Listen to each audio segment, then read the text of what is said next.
हरिपुर नाम के जंगल में टूनी नाम की एक चिड़िया अपनी बेटी टुनटुनी के साथ रहती थी। टुनटुनी के पिता उसके बचपन में ही मर गए थे। तब से उसकी माँ ही हर तरह से टुनटुनी की परवरिश करती थी।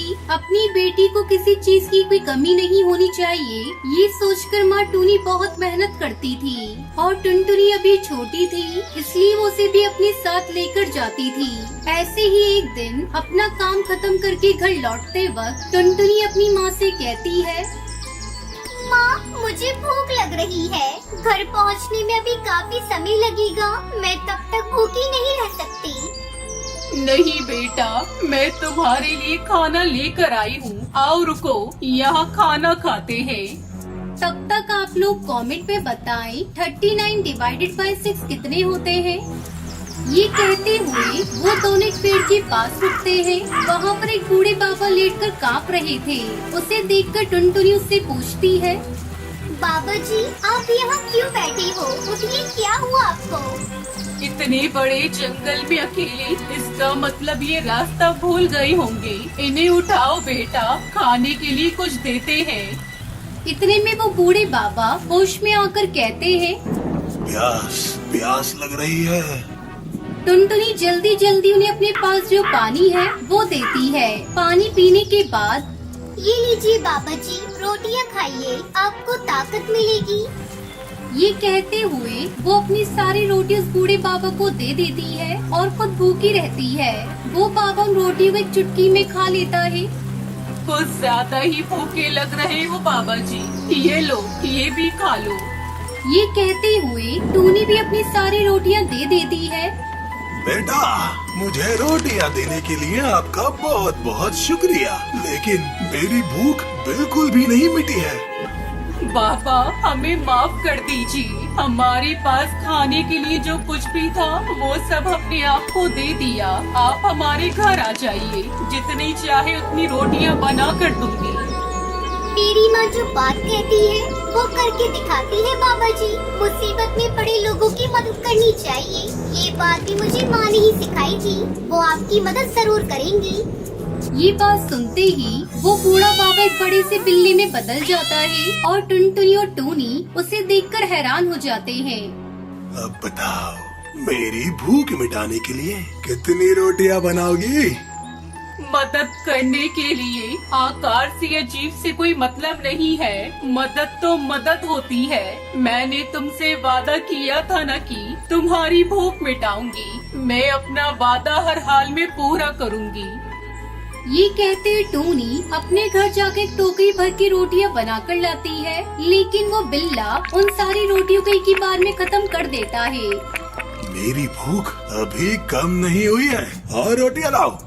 फिर से टूनी घर जाकर अगले दिन सुबह 2 टोकरियां भरकर रोटियां लेकर आती है। वो उन रोटियों को भी एक ही बार में खा लेता है। मेरी भूख अभी भी कम नहीं हुई है। अगले दिन 5 टोकरियां भर के रोटियां बनाते ही घर में सारा आटा खत्म हो जाता है। अब तो घर पे भी आटा खत्म हो गया है माँ। अभी भी बिल्ला भैया की भूख नहीं मिटी तो हम क्या करेंगे? बेटा, अगर मुझे कुछ हो जाए या बिल्ला मुझे सजा दे तो तुम अपना ख्याल रखना। बेटा, वो बस तुम्हें कुछ न करे, यही काफी है। ये कहते हुए टूनी अपनी बेटी को पास बिठाकर रोने लगती है। इतने में वो बिल्ला उनके घर आता है। मैं तुम्हारे पास ही आ रही थी। ये लो, 5 टोकरी रोटियां हैं। इन्हें खाने के बाद भी अगर तुम्हारी भूख नहीं मिटी तो, और रोटियां बनाने के लिए मेरे पास आटा नहीं है। अब तुम मुझे जो चाहे वो सजा दे सकते हो। इतना सुनते ही वो विशाल बिल्ला एक परी चिड़िया के रूप में बदल जाती है। आप लोगों के कितने अच्छे दिल हैं। मैं आप लोगों से मिल पाई हूँ। मुझे इस बात की बहुत खुशी है। मैं आप लोगों की परीक्षा लेने के लिए आई थी। आप लोगों के बारे में जानने के लिए मैंने वो राक्षसी रूप लिया था, लेकिन आपने अपनी जुबान की खातिर अपना सब कुछ मुझे दे रहे थे। आप लोगों की अच्छाई मदद करने की हृदय के लिए मैं आपको एक इनाम देना चाहती हूँ। ये कहते हुए एक रोटी बनाने वाली मशीन को जादू से बनाकर वो उन्हें दे देती है। ये एक रोटियां बनाने वाला यंत्र है। इससे रोटियां बनाने के लिए आपको इसमें आटा डालने की भी जरूरत नहीं है। बस इसे अपने हाथ से घुमाते जाओ और इसमें से रोटियां निकलती जाएंगी। इसकी मदद से आपको कभी खाने की कमी नहीं होगी और जिंदगी आराम से कटेगी। इससे आप दूसरों की मदद भी कर सकती है। ये कहते हुए वो देव परी चिड़िया वहाँ से चली जाती है। उसके बाद टोनी उस यंत्र को इस्तेमाल करके अपने व्यापार को शुरू करती है। उसने जैसा सोचा था कि वैसे ही टुनटुनी को एक अच्छे स्कूल में पढ़ाती है। ऐसे ही बहुत सारे गरीब पक्षियों की भूख भी मिटाती रहती है।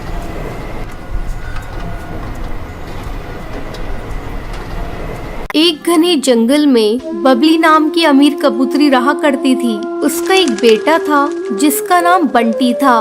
बबली के घर एक काम वाली बाई थी। उसकी एक बेटी थी जिसका नाम टुनटुनी था। एक दिन टूनी अपनी बेटी टुनटुनी से कहती है, बेटी तुम यहीं घर पर खेलना, मैं बबली मैम साहब के घर काम करके आती हूँ। ठीक है माँ, तुम जाओ। जब टूनी बबली के घर पहुँचती है, टूनी ये लो पैसे और बाजार जाकर कुछ फ्रूट लेकर आओ। ठीक है मालकिन, मैं अभी लेकर आती हूँ। टूनी बाजार से फ्रूट खरीद कर लाती है। तब बबली कहती है, अरे टूनी तुमने फ्रूट यहाँ क्यों रख दिए? जाओ जाकर इन्हें टोकरी में रख दो। ठीक है मालकिन, अभी रख देती हूँ। थोड़ी देर बाद, मालकिन मैंने घर का सारा काम कर दिया है, क्या मैं अब घर जा सकती हूँ? मेरी बेटी घर पर भूखी है, मेरा इंतजार कर रही होगी। नहीं टूनी, तुझे अभी नहीं जाना। तू देख नहीं रही है, मेरे बेटे को भी भूख लग रही है। चल पहले टोकरी से फल निकाल कर काट दे। ठीक है मालकिन, मैं अभी काट कर देती हूँ। टूनी फल काट कर बबली को देती है। टूनी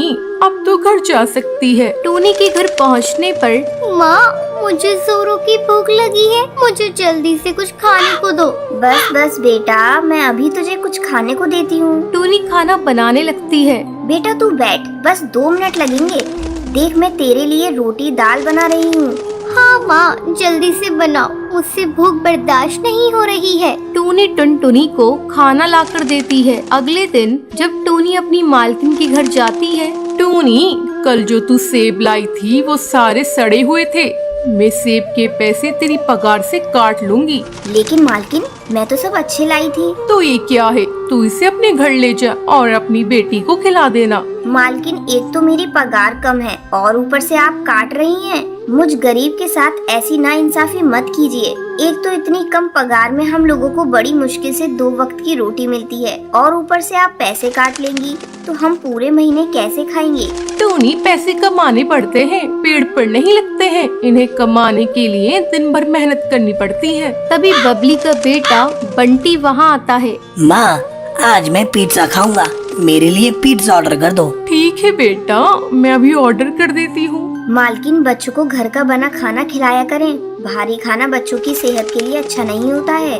देख टूनी, तू मेरे यहाँ काम करती है तो काम से मतलब रखा कर और मुझे ज्यादा सलाह देने की जरूरत नहीं है। मेरे पास इतने पैसे हैं कि मैं अपनी बेटे की हर इच्छा पूरी कर सकती हूँ। तुम गरीब लोग हमें देख कर जलते हो, इसलिए कहते हो ये अच्छा है ये बुरा है। मालकिन मेरे कहने का मतलब वो नहीं था, मैं भी एक माँ हूँ, जानती हूँ बच्चों के लिए खाना कौन सा अच्छा है। मैं तो बस आपको बता रही थी, आगे आपकी मर्जी। तभी डिलीवरी बॉय पिज्जा लेकर आ जाता है। मैम ये रहा आपका पार्सल।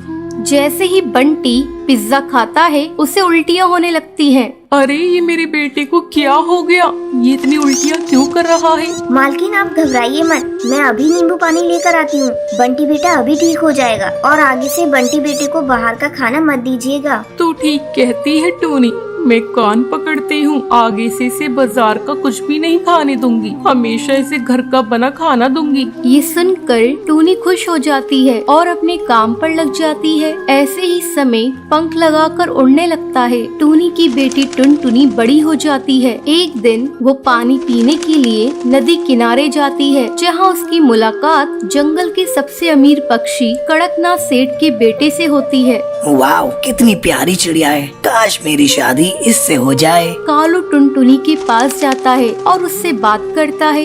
हेलो, मेरा नाम कालू है और मैं वो कड़कनाथ ज्वेलर्स का नाम सुना है ना, वही तो जंगल के सबसे बड़े हीरा व्यापारी है ना, मैं उन्हीं का बेटा हूँ। ओके, तो बताइए मैं आपकी कैसे मदद कर सकती हूँ? मुझे तुम बहुत अच्छी लगी हो। अगर तुम्हारी शादी किसी से तय न हुई हो और तुम किसी को पसंद ना करती हो तो मैं तुमसे शादी करना चाहता हूँ। टुनटुनी को कालू का बेबाक अंदाज पसंद आ जाता है। तुम भी बहुत हैंडसम हो और ठीक है, मैं भी तुमसे शादी करने के लिए तैयार हूँ। और इसी तरह दोनों की मुलाकातें दिन पर दिन बढ़ती चली जाती हैं और एक दिन देखो कालू, मैं एक गरीब माँ की बेटी हूँ और मेरी माँ एक नौकरानी है। टुनटुनी की बातें सुनकर एक मिनट तो कालू चुप हो जाता है। सुनो, मैं कल मम्मी पापा को लेकर आऊँगा, तुम तैयार रहना। अगले दिन कालू अपने पिता और माँ को लेकर टुनटुनी के गरीब खाने पहुँचता है और साथ में बहुत सारे फल और मिठाइयाँ भी लेकर जाता है। कहाँ है तुम्हारी टुनटुनी बेटी? कालू बेटे से बड़ी तारीफ सुनी है। टूनी टुनटुनी को आवाज देती है। टुनटुनी की मासूमियत देखकर कालू के पिता और माँ हमें लड़की पसंद आई। जो लड़की इतनी ईमानदार हो वो कितनी अच्छी होगी। ये रिश्ता पक्का समझो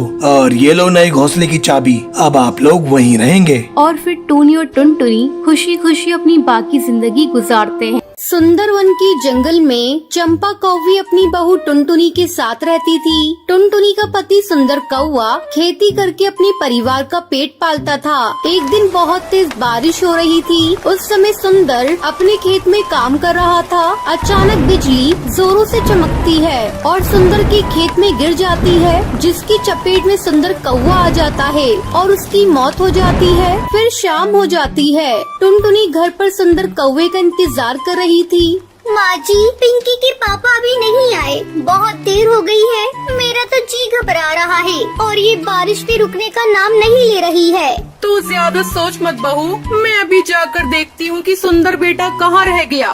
चंपा कौवी अपने बेटे को देखने खेत पर जाती है। वहाँ सुंदर कौवे को मरा हुआ देखकर वो जोर जोर से रोने लगती है। हे भगवान, ये तूने क्या कर दिया? एक ही तो घर में कमाने वाला था, तूने उसे भी अपने पास बुला लिया। अब मेरी बहू और पोती का कौन पेट पालेगा? किसी तरह वो रोती बिलखती घर पहुँचती है। टुनटुनी बहू, हम लोग लुट गए, बर्बाद हो गए। क्यों माँ जी, क्या हो गया और ये कहाँ है? जल्दी बोलिए माँ जी, मुझे बहुत डर लग रहा है। बहू, सुंदर पर बिजली गिर गई और उसकी मौत हो गई। इतना सुनते ही टुनटुनी बेहोश हो जाती है। थोड़ी देर बाद बड़ी मुश्किल से टुनटुनी को होश आता है।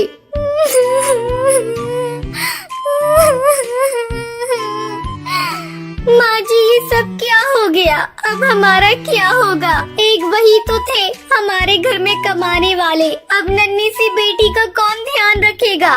इस तरह कई दिन गुजर जाते हैं। टुनटुनी की हालत चंपा कौवी से देखी नहीं जा रही थी। वो टुनटुनी को समझाने लगती है। बेटा टुनटुनी, कितने दिनों तक सुंदर बेटा की याद में इस तरह रोती रहेगी? तूने कई दिनों से कुछ खाया भी नहीं है। जरा अपनी बेटिया को तो देख, तुझे दुखी देखकर ये भी दुखी है। ये तो खेलना कूदना भी भूल गई है और मैं भी बूढ़ी हो चुकी हूँ। अब तुम्हें ही अपनी बेटी के बारे में सोचना होगा। हाँ माँ जी, आप सही कह रही है। मैं कल ही जाकर कोई न कोई काम ढूंढने की कोशिश करूँगी। अगले दिन टुनटुनी काम की तलाश में दूसरे जंगल जाती है। वो देखती है कि एक खेत में कुछ पक्षी काम कर रहे हैं और पास में उस खेत का मालिक बाज एक कुर्सी पर बैठा हुआ है। टुनटुनी चिड़िया उसके पास जाती है। मालिक, क्या मुझे भी आपके खेत में काम मिलेगा? मैं एक दुखियारी चिड़िया हूँ, मेरे घर कोई और कमाने वाला नहीं है। ठीक है, तू भी लग जा काम पर। टुनटुनी चिड़िया खेत में काम करने लगती है, लेकिन उसका मन काम करने में नहीं लगता। ये देखकर खेत का मालिक उसके पास आता है। तुझे तो ढंग से काम करना नहीं आता, चली जा, यहाँ तेरे लिए कोई काम नहीं। दुखी मन से टुनटुनी घर लौट आती है।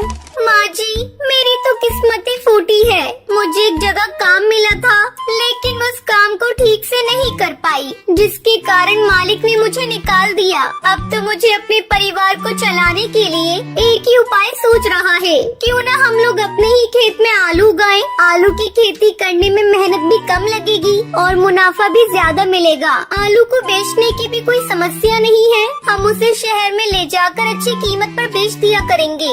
ये बात तो तूने बहुत अच्छी कही बहू। कल ही हम दोनों चलकर आलू की फसल लगाएंगे ऐसा सोचकर दोनों सास बहू अगली सुबह अपनी खेत की सफाई करती हैं और आलू की फसल लगाती हैं। कुछ ही दिनों में उनके आलू की फसल तैयार हो जाती है। बहू, जल्दी ही हम लोग अपनी फसल को शहर ले जाकर बेच देंगे। 2 दिन बाद टुनटुनी और उसकी सास अपनी फसल को शहर ले जाती हैं और उसे अच्छी कीमत पर बेच देती हैं। सेठ जी, ये ऑर्गेनिक आलू है, इसमें कोई केमिकल का प्रयोग नहीं हुआ है। ऑर्गेनिक आलू लाओ लाओ, मुँह मांगी कीमत ले जाओ। नोटों की गड्डी देखकर दोनों बहुत खुश होती हैं। फिर खुशी खुशी अपने घर लौटती हैं। बेटा ये ले, मैं तेरे लिए शहर से गुब्बारे लेकर आई हूँ। गुब्बारे देखकर पिंकी खुश हो जाती है और उससे खेलने लगती है। देखा बहू, तुझे खुश देखकर आज पिंकी भी खुश है। अब तो इसके साथ बैठकर खेल, मैं सबके लिए भोजन बनाती हूँ। चंपा भोजन बनाने चली जाती